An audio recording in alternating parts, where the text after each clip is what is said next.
प्रिय विद्यार्थियों, आज का विषय है लेखक शेखर जोशी। तो आज हम लेखक शेखर जोशी जी के विषय में पढ़ेंगे। तो इनका संक्षिप्त जीवन परिचय इस प्रकार है कि शेखर जोशी जी का जन्म सन 1932 में उत्तरांचल के अल्मोड़ा में हुआ था। इनकी प्रमुख रचनाएं हैं कोसी का घटवार, साथ के लोग, दाज्यू, हलवाहा, नौरंगी बीमार है, ये इनका कहानी संग्रह है, और एक पेड़ की याद, ये इनका शब्द चित्र संग्रह है। तो इन्हें पहल सम्मान से सम्मानित किया गया था। तो पिछली सदी का 6वां दशक अर्थात 1960 का जो समय था वह हिंदी कहानी के लिए युगांतकारी समय था। युगांतकारी एकदम बदलाव लाने वाला समय था। एक साथ कई युवा कहानीकारों ने अब तक चली आती कहानियों के रंग ढंग से अलग तरह की कहानियाँ लिखना शुरू की। तो उस समय के कई युवा कहानीकार थे जो पुराने समय से चली आ रही कहानियों से अलग तरह की कहानी लिखना प्रारंभ किए, और देखते ही देखते कहानी की विधा साहित्य जगत के केंद्र में आ गई। और उस समय जो यह पूरा उठान हुआ था, यह जो आंदोलन हुआ था नई कहानी के लिए, उसको नाम दिया गया था नई कहानी आंदोलन। तो इस नई कहानी आंदोलन के बीच अनेक प्रतिभाएं उभरी, और उन प्रतिभाओं में शेखर जोशी का नाम अन्यतम है। उनकी कहानियाँ नई कहानी के आंदोलन के प्रगतिशील पक्ष का प्रतिनिधित्व करती हैं, और जो समाज का जो मेहनतकश और सुविधाहीन तबका है वह उनकी कहानियों में जगह पाता है। तो कहने का तात्पर्य है कि समाज के मेहनत करने वाले लोग और ऐसे लोग जो सुविधा से हीन हैं, वो लेखक की कहानियों के पात्र हैं। तो यह था लेखक का संक्षिप्त जीवन परिचय। और पाठ्य पुस्तक में गलता लोहा नाम शीर्षक की कहानी है। जो गलता लोहा शेखर जोशी की कहानी कला का एक प्रतिनिधि नमूना है, और समाज की जो जातिगत विभाजन पर कई कोणों से लेखक ने यह टिप्पणी की है। तो समाज में जो जाति के नाम पर जो बंटवारा है, उस पर लेखक कई तरह से टिप्पणी करते हैं। और लेखक शेखर जोशी के लेखन में अर्थ की गहराई का दिखावा और बड़बोलापन जितना ही कम है, वास्तविक अर्थ गांभीर्य उतना ही अधिक है। तो लेखक अर्थ की गहराई को प्रस्तुत करते हैं, वह दिखावा और बड़बोलापन उनमें नहीं है। तो लेखक किसी मुखर टिप्पणी के बगैर ही पूरे पाठ से गुजरते हुए किसी मुखर टिप्पणी के बगैर ही पूरे पाठ से गुजरते हुए हम यह देख पाते हैं। तो लेखक कोई जातिगत जो विभाजन है उस पर कोई खुल करके टिप्पणी नहीं किए हैं, लेकिन इसके बाद भी जब हम पूरे पाठ को पढ़ते हैं तो हमें यह दिखाई देता है कि इस पाठ में एक मेधावी किंतु निर्धन ब्राह्मण युवक जिसका नाम मोहन है, वह बहुत मेधावी है, कुशाग्र बुद्धि बालक है, लेकिन वह निर्धन गरीब ब्राह्मण है। ऐसा युवक मोहन किन परिस्थितियों के चलते उस मनोदशा तक पहुंचता है जहां पर ऐसी यह दिखाते हैं लेखक कि युवक मोहन परिस्थितियों के चलते ऐसी मनोदशा तक पहुंच जाता है जहां पर उसे लगने लगता है कि यह जाति अभिमान जो है, जो ब्राह्मण होने का उसे जो अभिमान है, वह अभिमान बेमानी हो जाता है। वह सामाजिक विधि निषेधों को ताकमर पर रखकर, जो सामाजिक तौर पर जो विधि निषेध है, मनाही है, जो उच्च वर्ग और निम्न वर्ग के लिए अलग अलग तरीके हैं, तो ऐसे उनको नियमों को अलग अलग नियम हैं, उनको नियमों को किनारे रखकर जो धनराम लोहार है, जो निम्न जाति का है, उस लोहार के आफर यानी उसकी भट्टी के पास बैठ जाता है, और बैठता तो है ही, और उसके साथ साथ उसके काम में भी अपनी कुशलता दिखाता है। तो मोहन का व्यक्तित्व जातिगत आधार पर निर्मित झूठे भाईचारे की जगह मेहनत कशों के सच्चे भाईचारे की प्रस्तावना करता प्रतीत होता है। तो मोहन जो जातिगत आधार पर जो एक झूठा भाईचारा दिखाने की जो परंपरा है, उससे हट करके वह मेहनत करने वाले अपने सच्चे मित्र के प्रति भाईचारा प्रकट करता हुआ दिखाई देता है, और उसका यह व्यवहार ऐसा लगता है मानो लोहा गलकर एक नया आकार ले रहा है। तो यह था पाठ का संक्षिप्त परिचय। तो आइए कहानी प्रारंभ करते हैं। तो मोहन के पैर अनायास ही शिल्पकार टोले की ओर मुड़ गए। अब मोहन जो है वह किसी काम से जा रहा था, तो बिना किसी अनायास यानी बिना किसी प्रयास के उसके पैर कारीगर जो शिल्पकार थे, कारीगर थे, उनके टोले, टोले अर्थात मोहल्ले की ओर मुड़ गए।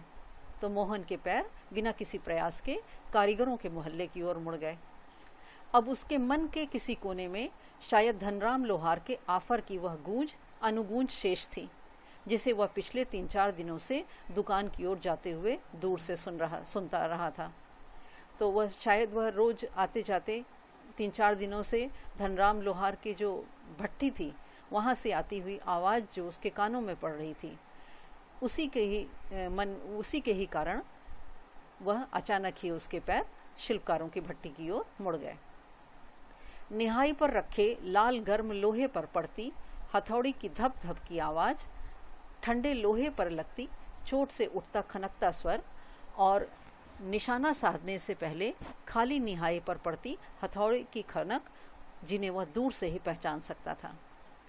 तो मोहन उस शिल्पकार टोले की ओर मुड़ गया और धनराम लोहार की दुकान पर जो निहाई थी, निहाई अर्थात ठोस लोहा जिसके ऊपर लाल गरम लोहे को रख करके पीटा जाता है, तो निहाई पर रखे लाल गरम लोहे पर पड़ने वाली हथौड़ी की चाहे धप धप की आवाज़ हो, चाहे ठंडे लोहे पर पड़ती चोट से उस पे ठनक जो उठता हुआ खनकता हुआ स्वर हो, और चाहे निशाना साधने से पहले जो खाली निहाई पर पड़ती हथौड़ी की खनक हो, इन सब आवाज़ को वह दूर से ही पहचान सकता था।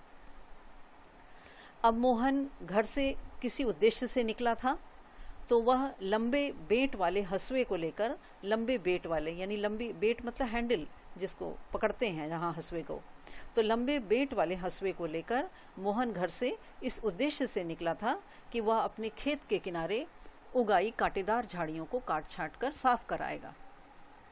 अब जो उसके पिता थे वह बूढ़े हो चुके थे, तो बूढ़े, उनका नाम था वंशीधर जी। तो जो बूढ़े वंशीधर थे, जो मोहन के पिता थे, अब उनके बूते का यह सब काम नहीं रह गया था, उनके वश का यह काम नहीं था कि वह शारीरिक श्रम कर पाते। अब शारीरिक श्रम तो वो नहीं कर सकते थे, इसके साथ ही साथ वह जन्म भर जिस पुरोहिताई के बूते पर उन्होंने घर संसार चलाया था, या जीवन भर उन्होंने पुरोहिताई की थी, वह घर घर जाकर पूजा पाठ कराते थे, तो उसी से ही वो अपना घर संसार चलाते थे, जीविका चलाते थे। अब वह भी अब वैसे नहीं कर पाते थे क्योंकि वह वृद्ध हो गए थे। यजमान लोग उनकी निष्ठा और संयम के कारण ही उन पर श्रद्धा रखते थे, लेकिन अब उनका शरीर बुढ़ापे के कारण जर्जर हो गया था, तो उसके कारण उनको कठिन श्रम और व्रत उपवास वह नहीं झेल पा रहे थे। अब सुबह सुबह जैसे ही उन्होंने मोहन को जाते हुए देखा, तो काम में सहारा पाने की नियत से उन्होंने गहरा निश्वास लेकर यानी गहरी सांस अंदर खींचते हुए कहा था कि आज गणनाथ जाकर चंद्रदत्त जी के लिए रुद्री पाठ करना था। अब वो मोहन से सीधे तौर पर तो नहीं कहे, लेकिन मोहन को देख करके उसके सामने इस तरह से बोलने लगे कि आज गणनाथ जाकर जो चंद्रदत्त जी हैं उनके लिए रुद्री पाठ करना था। अब मुश्किल ही लग रहा है, यानी अब वह पाठ करना मेरे लिए मुश्किल है। यह 2 मील की सीधी चढ़ाई अब उनके बूते की नहीं कि वह 2 मील की सीधी चढ़ाई चढ़ करके चंद्रदत्त जी के यहाँ जा सकें। एकाएक ना भी नहीं कह सकता, अब कुछ समझ में नहीं आता। तो वृद्ध वंशीधर अपने पुत्र मोहन के सामने अपने मन की बात, अपनी असमर्थता को प्रकट कर रहे थे।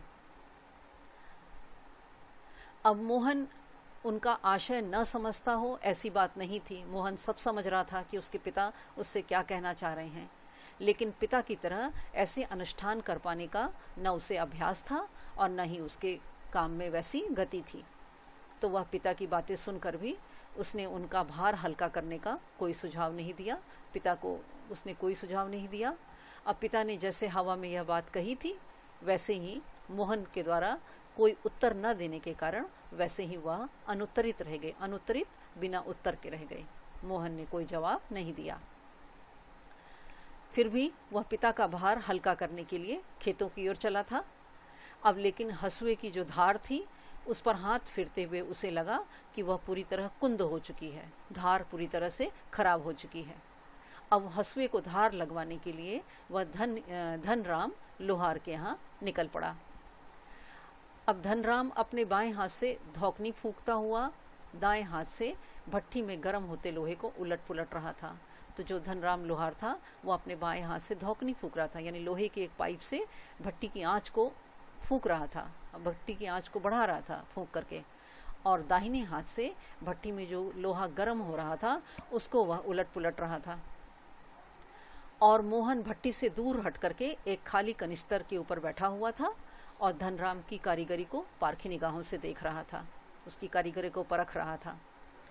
अब मोहन ने बात बात में ही धनराम लोहार से पूछा कि मास्टर त्रिलोक सिंह तो अब गुजर गए होंगे। अब वे दोनों अब अपने बचपन की दुनिया में लौट आए। वह इसलिए क्योंकि मोहन और धनराम एक ही विद्यालय में पढ़े हुए थे और उनके मास्टर जी का नाम था मास्टर त्रिलोक सिंह। तो जब मोहन ने मास्टर जी के बारे में पूछा तो मोहन और धनराम दोनों अपनी बचपन की दुनिया की ओर लौट गए, बचपन की बातें सोचने लगे।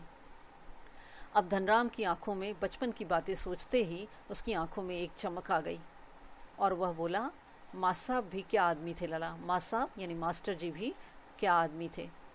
अभी पिछले साल ही गुजरे हैं, पिछले साल उनकी मृत्यु हुई। सच कहूँ आखिरी दम तक उनकी छड़ी का डर लगा ही रहता था।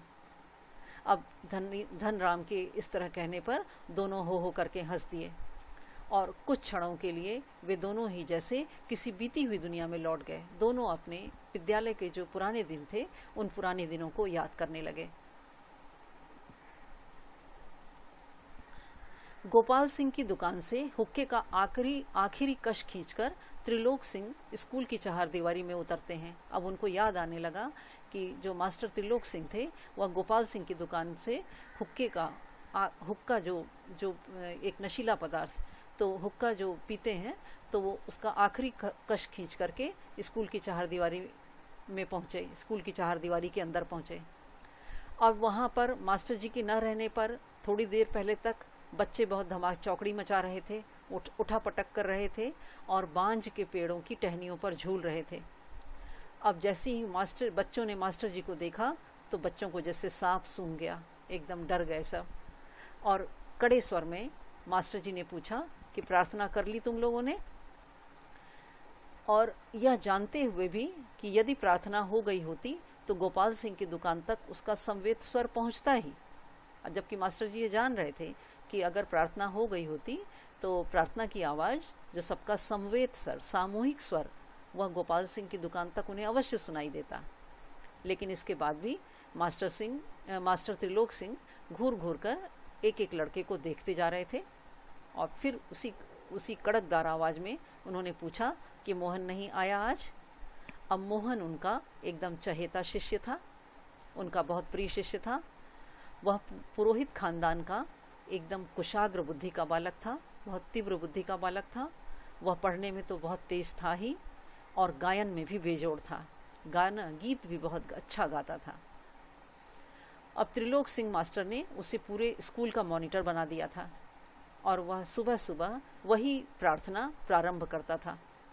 और प्रार्थना थी स्कूल की कि हे प्रभु आनंददाता ज्ञान हमको दीजिए। अब इस प्रार्थना का पहला स्वर उठाकर वही प्रार्थना शुरू करता था। अब मोहन को लेकर मास्टर त्रिलोक सिंह को बड़ी उम्मीदें थी। अब वो कक्षा के किसी भी छात्र को कोई सवाल जब नहीं आता था तो वह सवाल वह मोहन से पूछते थे और उनका अनुमान सही निकलता था, क्योंकि वो मोहन जो है उस सवाल का ठीक ठीक उत्तर दे करके मास्टर जी को संतुष्ट कर देता था। और जब मास्टर जी उस मोहन के उत्तर से संतुष्ट हो जाते थे तब वे उस फिसड्डी बालक को दंड देने का भार भी मोहन पर डाल देते थे और कहते थे, आदेश देते कि पकड़ इसका कान और लगवा इससे 10 उठक बैठक। तो मास्टर जी जो है मोहन को ही अन्य जो कमज़ोर छात्र थे उनको सज़ा देने की जिम्मेदारी मोहन को ही दे देते थे। अब धनराम भी उन अनेक छात्रों में से एक था जिसने त्रिलोक सिंह मास्टर के आदेश पर अपने हमजोली यानी साथ में पढ़ने वाला जो मित्र है मोहन के हाथों कई बार उसने बेत खाए थे और या फिर कान खिंचवाए थे, क्योंकि धनराम पढ़ने में कमज़ोर था। तो कई बार मोहन के द्वारा उसे सज़ा मिल चुकी थी। अब मोहन के प्रति थोड़ी बहुत ईर्ष्या उसके मन में थी, लेकिन इसके बाद भी धनराम प्रारंभ से ही उसके प्रति स्नेह और आदर का भाव रखता था। स्नेह रखता था और आदर इसलिए क्योंकि मोहन ऊंची जाति का था और धनराम नीची जाति का था, तो आदर का भाव रखता था। अब इसका एक कारण शायद यह था कि बचपन से ही उसके मन में जो बात बैठा दी गई थी वह थी जातिगत हीनता। जाति से निम्न होने के कारण उसके अंदर हीनता की भावना थी, जिसके कारण धनराम ने कभी मोहन को अपना प्रतिद्वंदी नहीं समझा, बल्कि वह इसे मोहन का अधिकार समझता था कि मोहन उच्च जाति का है तो यह उसका अधिकार है। और फिर बीच बीच में जो मास्टर त्रिलोक सिंह थे वह यह कहते थे कि मोहन एक दिन बहुत बड़ा आदमी बन करके स्कूल का और उनका नाम ऊंचा करेगा। तो यह सुनकर धनराम के लिए किसी और तरह से सोचने की कोई गुंजाइश ही नहीं रहती थी, वह कुछ और नहीं सोचता था। और धनराम वह गांव के दूसरे खेतीहर या मजदूर परिवारों के लड़कों की तरह से था। और खेतीहर मतलब खेती करने वाले या फिर मजदूर परिवार के जो लड़के थे, उन्हीं लड़कों की तरह किसी भी तरह से बस सिर्फ तीसरे दर्जे तक ही स्कूल का मुंह देख पाया था। वह तीसरे दर्जे तक ही विद्यालय में पढ़ा था। त्रिलोक सिंह मास्टर कभी कभार उस पर भी विशेष ध्यान देते थे। और एक दिन अचानक ही उन्होंने से पूछ लिया कि धनुआ तेरा का पहाड़ा सुना तो। वह से धनुआ कहते थे, तो बोले कि धनुआ तेरा का पहाड़ा सुना तो। अब 12 का पहाड़ा तो किसी तरह से धनराम ने याद कर लिया था, लेकिन 13 का पहाड़ा उसे नहीं याद था, तो वह पहाड़ा उसके लिए पहाड़ हो गया था, यानी उसके लिए बहुत बड़ी मुसीबत बन गया था। अब धनराम ने 13 का पहाड़ा सुनाना प्रारंभ किया कि 13 एक कम 13, 13 दूनी 24। अब पहली पंक्ति तो उसने सही बोला कि 13 एक कम 13, लेकिन दूसरी पंक्ति गलत बोल गया कि 13 दूनी 24। अब यह गलत बोलते ही सटाक की आवाज़ आई और एक संटी उसकी पिंडलियों पर मास्टर साहब ने लगाई थी कि वह टूट गई। अब मास्टर जी उसकी पिंडलियों पर, पैरों पर एक जोर से छड़ी से मारे कि वह इतनी तेज मार थी कि वह छड़ी टूट गई। और बहुत गुस्से में आकर के उन्होंने आदेश दिया कि जा नाले से एक अच्छी मजबूत संटी तोड़ कर ला, एक अच्छी मजबूत छड़ी तोड़ कर ला, और फिर मैं तुझे 13 का पहाड़ा याद कराता हूँ। तो यह था कहानी का अंश। तो कहानी का अगला भाग हम दूसरे भाग में पढ़ेंगे। तो आज के लिए इतना ही। आशा है आपको यह कहानी का यह भाग अच्छी तरह समझ में आ गया होगा। धन्यवाद।